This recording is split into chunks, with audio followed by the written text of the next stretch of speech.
Assalamualaikum warahmatullahi wabarakatuh. Perkenalkan, nama saya Muhammad Hafidz Nudiansyah dengan NIM D93219090. Saya Selvia Rendra Pratama dengan nomor induk mahasiswa D93219099. Nah, di sini kami akan membahas tentang auditor internal. Dari mulai siapa sih auditor internal itu, dan pengertian dari auditor internal itu sampai dengan tugas dan tanggung jawab dari seorang auditor internal. Nah, tanpa basa-basi, kita langsung masuk saja ke pembahasannya. Ini dia. Sebelumnya, kami terlebih dahulu menyampaikan apa saja poin-poin dari pembahasan yang akan kami paparkan nanti. Yang pertama, siapa yang disebut auditor internal? Kemudian yang kedua, apa peran auditor internal? Dan yang terakhir, apa saja tugas dan tanggung jawab auditor internal?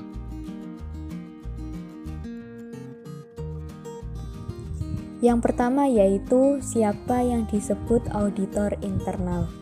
Sebelum kita membahas mengenai siapa yang disebut dengan auditor internal, kita harus terlebih dahulu mengetahui pengertian dari audit internal serta pengertian dari auditor. Audit internal adalah audit yang dilakukan dalam suatu organisasi untuk menentukan efektivitas dari penerapan sistem yang mereka gunakan secara objektif, sistematis, dan terdokumentasi.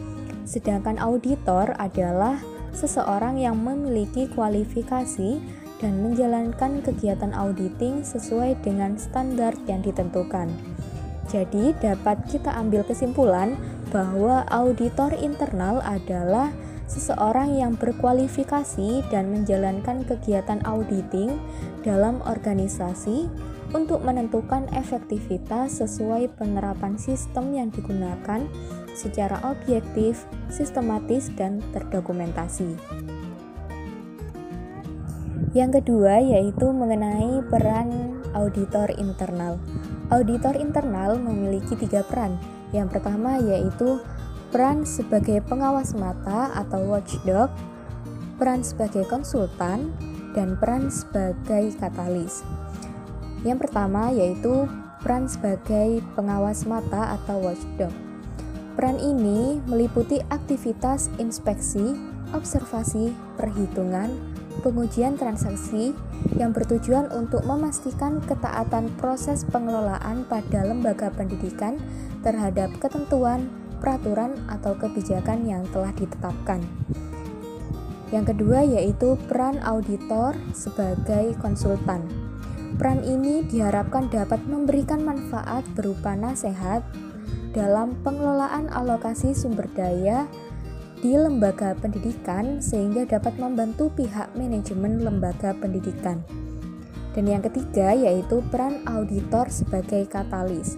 Peran ini berkaitan dengan fungsi auditor sebagai penjamin kualitas atau biasa kita sebut dengan quality assurance. Peran sebagai penjamin kualitas bertujuan untuk meyakinkan bahwa aktivitas organisasi telah menghasilkan keluaran atau output yang dapat memenuhi kebutuhan penggunanya. Nah, dalam menjalankan perannya sebagai katalis, seorang auditor internal berperan sebagai fasilitator dan agen perubahan. Kemudian, pembahasan selanjutnya yaitu tugas dan tanggung jawab auditor internal. Auditor internal bertugas memberikan jaminan bahwa pengendalian internal yang dijalankan perusahaan telah cukup memadai untuk memperkecil terjadinya risiko dan menjamin bahwa kegiatan operasional perusahaan telah berjalan secara efektif dan efisien, serta memastikan bahwa sasaran dan tujuan perusahaan telah tercapai. Berikut adalah tugas dan tanggung jawab dari auditor internal. Yang pertama, memperoleh informasi lengkap dan cermat tentang kegiatan tertentu. Yang kedua, berkomunikasi dengan audit. Yang ketiga, menangani sikap dengan sabar, kemungkinan adanya sikap bermusuhan. Yang keempat, berkonsentrasi pada kegiatan yang mungkin asing baginya untuk memberikan penilaian yang cermat. Yang kelima, kerjasama dan membantu auditor kepala. Yang keenam, pemenuhan persyaratan audit yang berlaku. Yang ketujuh, pendokumentasian pengamat, penyimpanan dan pengamanan dokumen. Yang kedelapan, pelaporan hasil audit dan pemverifikasian keefektifan tindakan perbaikan yang dilaksanakan sebagai hasil dari audit.